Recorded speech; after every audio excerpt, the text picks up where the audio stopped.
I'm here with Carl Radke, who some will recognize from Summer House, but a lot more to Carl than just Summer House. So let's dive into. I know you were in California and you were pursuing a film career, right? Yeah, I could kind of give you the Give me the whole gist from birth the to spiel now. from. So I was born in Chicago. Oddly enough, I was actually born in the same hospital as my father in Chicago, but I went to the same high school as my dad in Pittsburgh. So we moved from Chicago to Pittsburgh when I was 5. My dad had grown up there. It was more comfortable. So grew up in Pittsburgh. I ended up going to Syracuse on an academic scholarship. I studied television, radio, and film. Syracuse is known for their program at Newhouse. My dream was to be an ESPN broadcaster. And I realized very quickly how competitive and how difficult that is.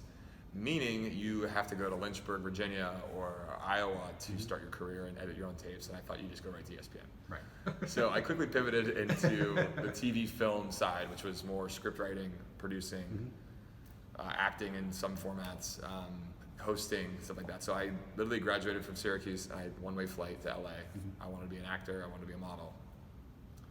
That also is very difficult and didn't realize how. So I actually, for about a year and a half, worked for a TV show called Heroes. It was on NBC at that time, and I would like run scripts around but go audition, run scripts around, go casting calls. So Was that difficult for you to be on a show with actors who were working? It was every week, weird. and then you're going to auditions. It's very praying you get your break. It's very surreal looking back now, where I'm working on a set per se, and the production assistants are walking around. I'm always so nice to the crew, because I know what it was like to be on the other side. But yeah, it's very strange. Kind of the different side of it. So I worked for another show called Criminal Minds. Kind of tabled the acting and modeling, was more thinking production, writing. Did that for about 2.5 years, and then I had a friend who was making really good money, and I was making no money. And he was playing golf on Friday. He had a company car. What do you do, man? And he's like, I'm in sales. So he worked for a dental company, and I got an interview.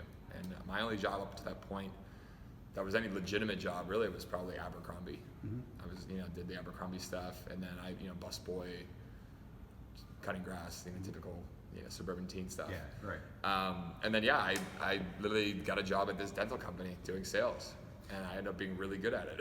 I was going to say your personality lends itself to that. Now, did you have that same personality when you were doing your film? And No, that's what's so funny. Is like I didn't have the confidence. I would go to some auditions and walk up to. Or in the car, drive there, and I wouldn't get out because I had social anxiety. I struggled getting in front of a group of people and talking. And oddly enough, getting into sales, it forced me out of my comfort zone to just pick up the phone and call someone, or walk into a room of 15 people I don't know. I overcame that, and kind of the 10,000 hours, Malcolm Gladwell. I did sales for to where I am right now, almost 8 or 9 years. That's interesting that you mentioned that someone who is good looking and who appears to be very confident. That was my gay side coming out. Thank you for. No, but I appreciate you know what it. I'm saying? Like, you seem like you would not have that issue of Totally. confidence being a problem. So it's since changed. I was not shy. I was always very outgoing. I can make friends with everybody, but inside, I was nervous during that. I looked like I was okay, but I was always very socially anxious. So doing sales, that took a big leap of faith for you to begin with, if you were already anxious, and then you had that was Totally. career resting on it. It was it's hard to explain. You overcome it by knowing that there's a paycheck on the other side of it. Okay, I need money.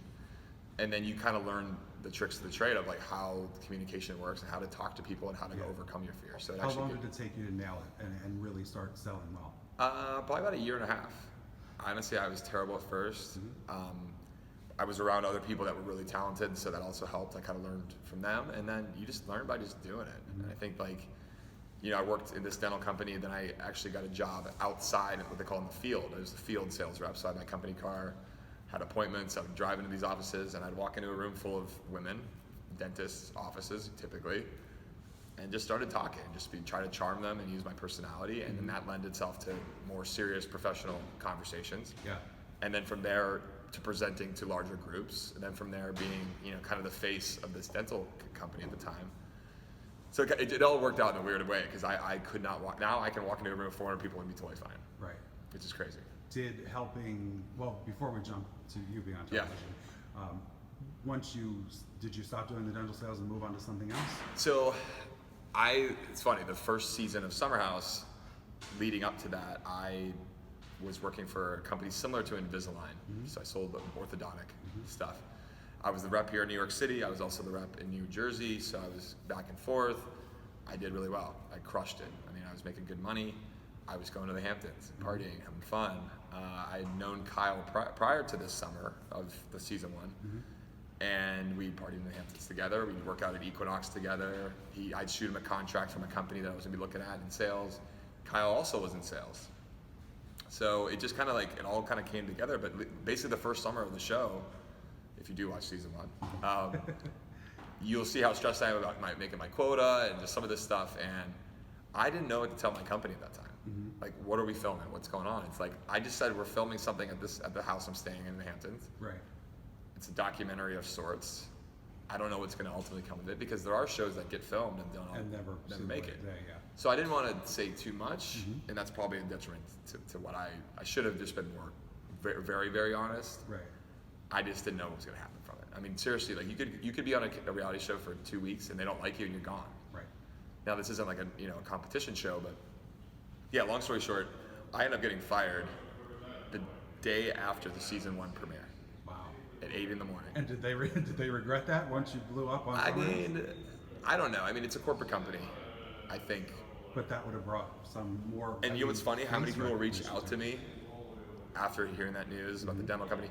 How many different dental offices, doctors, people I used to work with were like, "That's so stupid." It is what it is. I had been at that company for almost 5-6 years. I was over it a little bit too. You get kind of burned out. My manager and I weren't really getting along that well for different reasons. I mean, at that time I was 30 years old, living in New York City, single.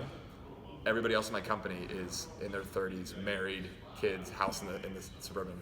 I'm living in New York City. So a lot of different cultural things that I think were challenging. So yeah, I got fired.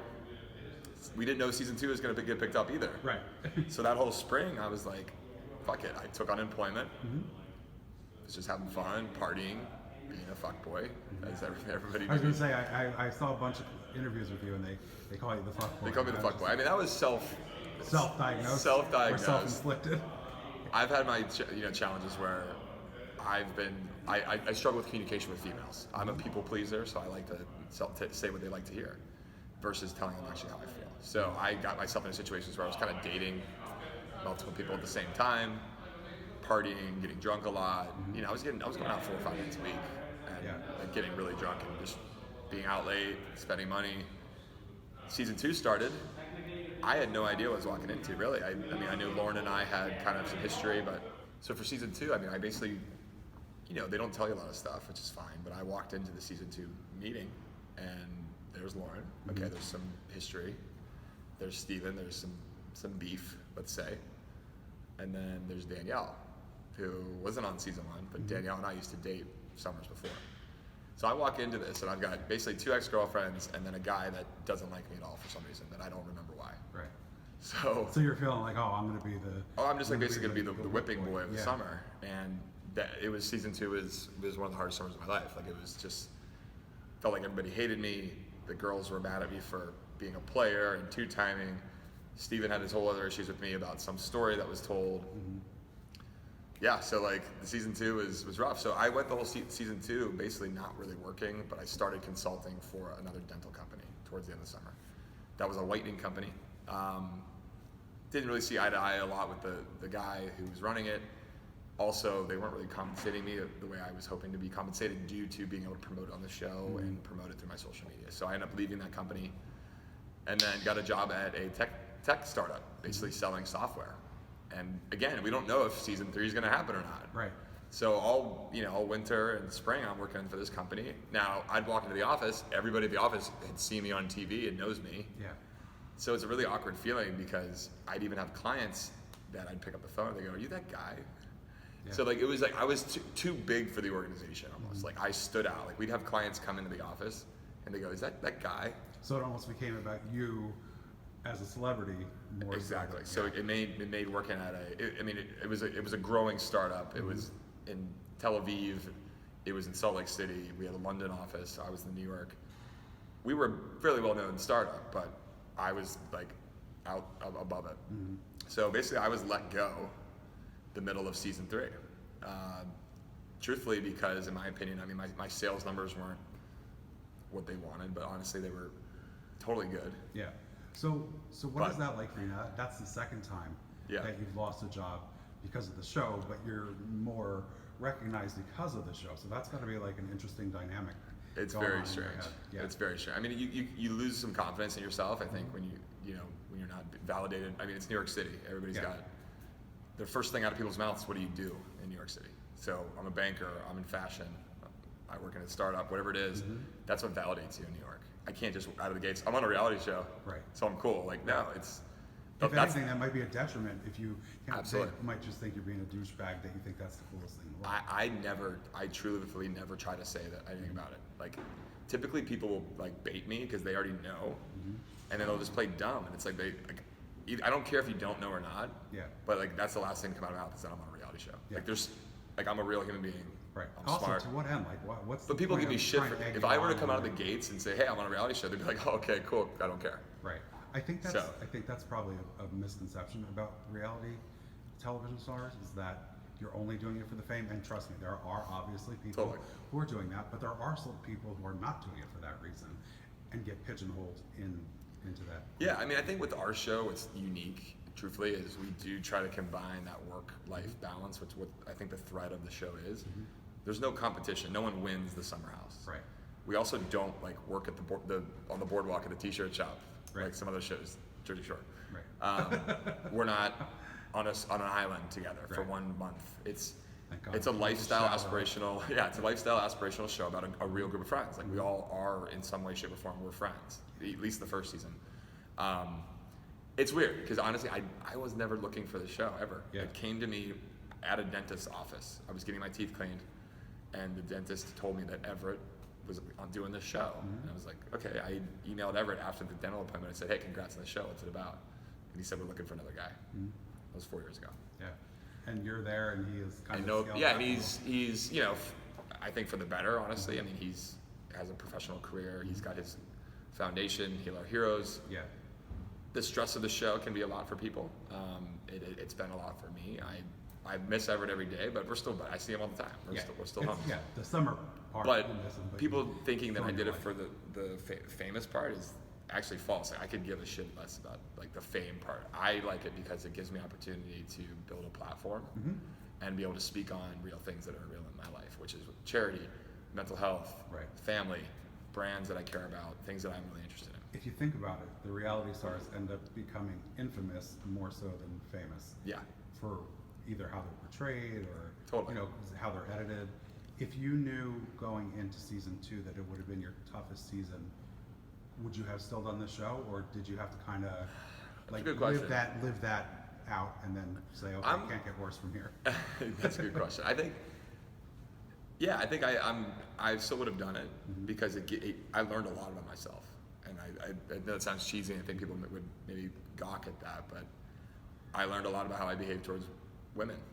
I learned a lot about how my partying can affect people. I learned a lot about how my family was affected by things. I learned a lot about how my own personal journey and sexual experiences in my life that I've had to face via other people sharing them for me on TV. Right. Which is challenging, but it is real life. I mean, there could be manufactured points at a sure certain storyline port, but for the most part, it's real. Yeah, I think I always get defensive about that part because it is real. It's more than real. It's really real, because I think a lot of us that are on the show the most offer up the most story because we tell our truth. Right. Where some other reality people, and I won't name their names, they withhold a lot, and then that's why they come across different than what they are in real life. Like if anything, when people meet me in real life, they're like, wow, you're nice, but you're really tall. So like people maybe think that I'm kind of a jerk or a jackass. I can be. But you're watching a 42-minute episode that's distilled in from thousands of hours of filming. Imagine you on a Saturday night after 5 glasses of rosé, and you're in a group of you're a group of 8 or 9 people, and people are carrying on. Like, how would you behave? So that's how I look at it. And they're your friends. It's not like you're going out in the streets and being like, oh, I'm just going to be a douchebag to people and be an asshole. Totally. It's like it's your group of friends. It's my real friends. So that's the walls down and that kind of thing. Definitely. But yeah, I mean, I think I've learned a lot from the experience. I mean, it's helped me grow and mature. It's certainly changed some of my friendships for sure. I've had some people question why I do it. It's certainly it's changed some of my family dynamic. So stuff like that. Without naming names, are there people that you were friends with that you are no longer friends with? Yes. Because of being on the show? In terms of castmates. And was it because of what transpired on the show? Combination. I think everybody that's been on the show from day one until now, we've all had our issues with each other. And a lot of it is due to the fact that we're trying to make a really entertaining show. We also want people to participate. There's been certain cast members that didn't participate. Like, they would hide in their rooms. They wouldn't offer any commentary or opinion. Right. To make an effective, I think, reality show, you need to have people that are opinionated. You need people that give up story and share their story and talk about their life. Yeah. A lot of people in the past didn't do that. Secondarily, or thirdly, I don't know what number I'm on now, but Who's keeping? No. yeah, 8, 2, 4. Yeah. Who the hell is this guy? Yeah, who is this? I would say, like, some of how things get portrayed, I think how people react on social media has caused rifts among the group. For example, something that would happen on an episode, and then on the comments section of your social page, people weighing in and people liking something or commenting and thinking, people side with certain people on the show. It's just the nature of what it is. And I think that's just how it is. That's how it's supposed to be. For everything in the country right now, I think people base their opinions on what they read on social media or see somebody posting, and it's just like, well, wait a minute, you know this person. You've known them your whole life. You know that's not really who they are, but that's what they're portraying them to be. The other part, too, that's I think people forget is there's conversations that I'm not there for. And when the episode airs, I could be upstairs in my room changing or doing laundry or whatever it is. Someone's in the kitchen downstairs talking shit or whatever it might be, and you witness that on the episode. So that also, well, you're reliving it.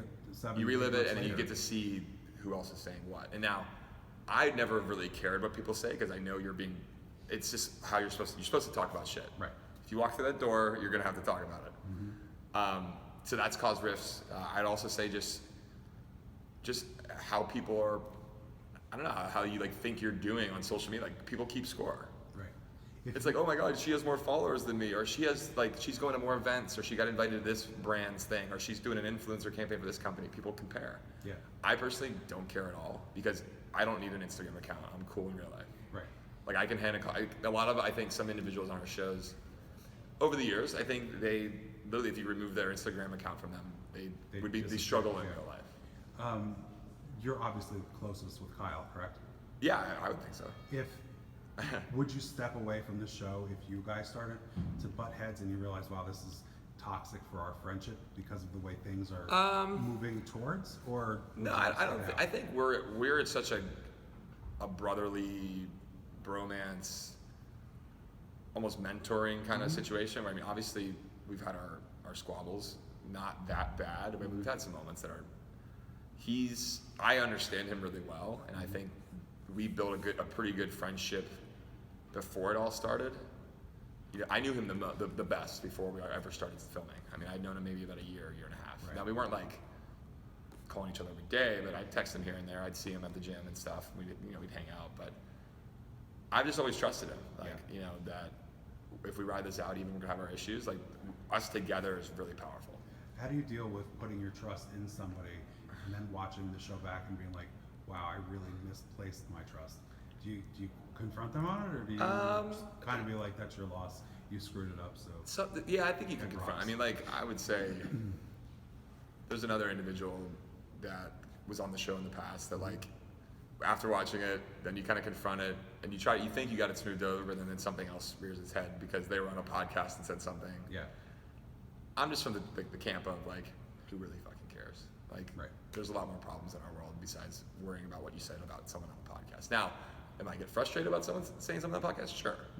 But I don't know, I try to generally do the right things. But no, I mean, as it pertains with Kyle or others, like, if they want me to do the show, I'm down because I think the benefits far outweigh the negatives. And now, you mentioned things going on in the real world. There is more to Carl than just Summer House. Yes. You do use your platform for charity work, which you alluded to earlier, and I know you work with Everett's Foundation to raise awareness. What are some of the charities you are most putting your effort into spotlighting? I know you mentioned mental illness as well. Yeah, so I mean, I think obviously first and foremost the Heal Our Heroes with Everett. My grandfather was a Marine. My uncle was a Marine. I'm very passionate about the mental health component of that. I mean, a lot of our veterans don't have access to mental health care after serving, which is mind-boggling. That's one. I've been very active in that for almost 5 years now. Also, there's a garden in Soho, and I hate to laugh because there's a really beautiful garden near my neighborhood that they're trying to destroy and build commercial housing. And I've been fighting for this. There's basically a Save the Elizabeth Street Garden Fund. Not really successful so far, but drawing awareness to it and trying. I mean, like Sarah Jessica Parker goes there. You name it, celebrities there. I'm trying to get like Paul Rudd goes there. I'm like trying to get his attention. Yeah. Because if he gave a shit about it, then it would help a lot more. So I'm not nearly at the status at all where people really care. I firmly believe that. But you are still using your platform. I'm using my platform, but I just want to draw some eyeballs to it. If one person checks it out, that's a win. Right. But other charities. I mean, I've worked with cancer awareness. I'm actually going to an event on Saturday for pancreatic cancer. Lyme disease is important. My father has Lyme disease. Some other friends of mine, I've caught friends with diabetes. There's another one called Stupid Cancer, which I'm a big fan of. It's kind of destigmatizing the cancer. It's like there's another thing called Fuck Cancer. Yeah. So a lot of these are I think more millennial focused type nonprofits that I like to support. Now, am I out there every day raising money? No. I mean, I want to draw awareness and have a conversation about it because I think that's what is necessary. And you're doing it to people who are watching you on television, which is important because those people and yourself are the future of the country and the future of the way things need to change and what is brought awareness to. Yeah. I know you just started Loverboy with Kyle. Yeah. So I was going to hint at one other thing I did. So absolutely. We did something this summer, which hopefully you'll learn about later. We did a charity Berries boot camp class for the Southampton Hospital.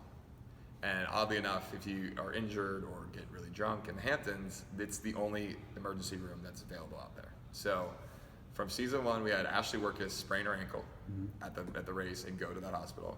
We've had Tom Schwartz from Vanderpump Rules last year went to that hospital. Hannah Berner last year went to that hospital because she broke her finger.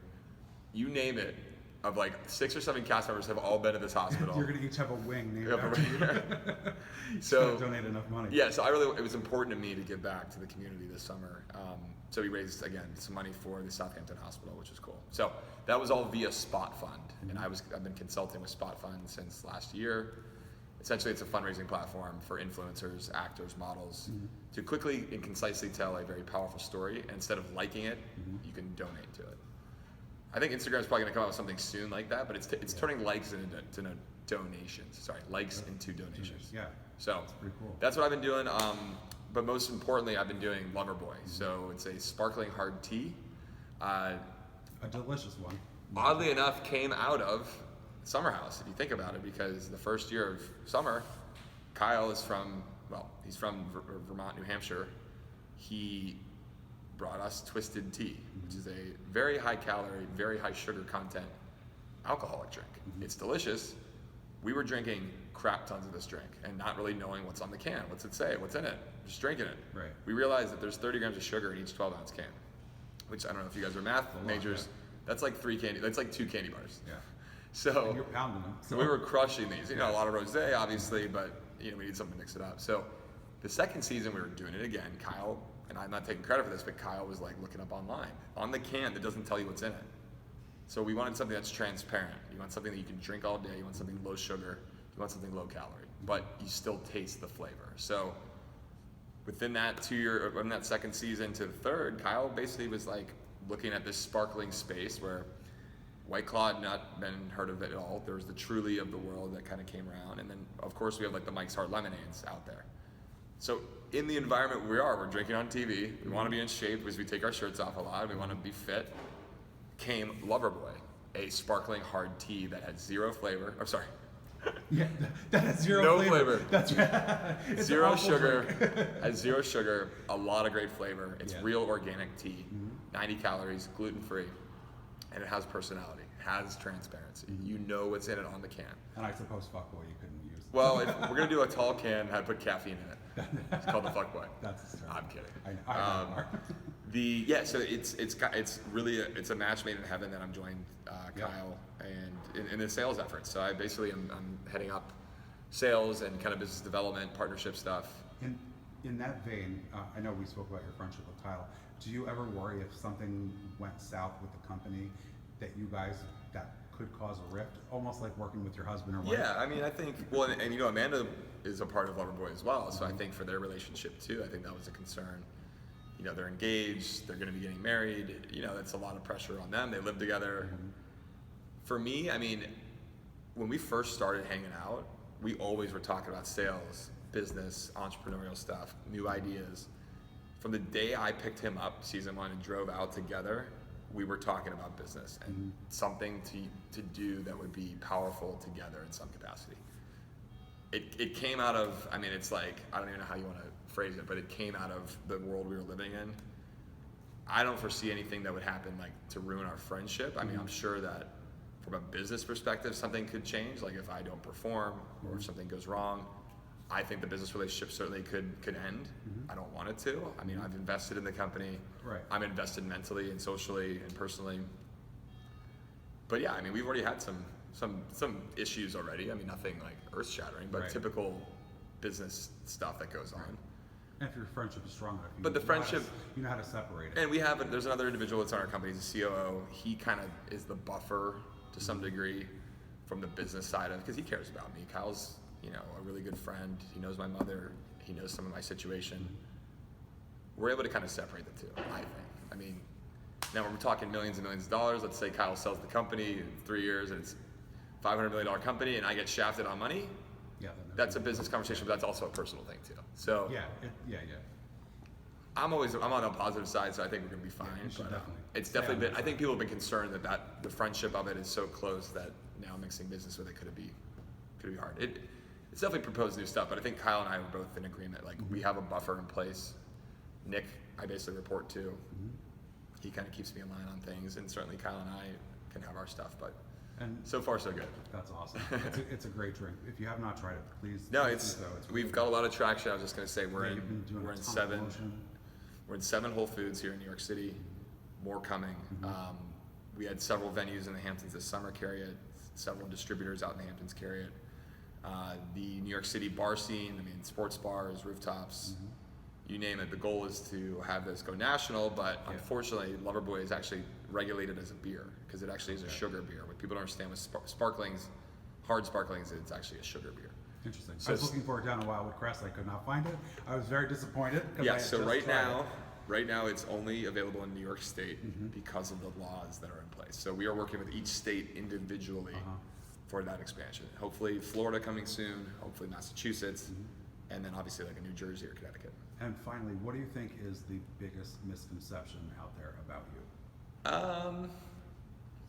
That I'm just a womanizing asshole, which I can see.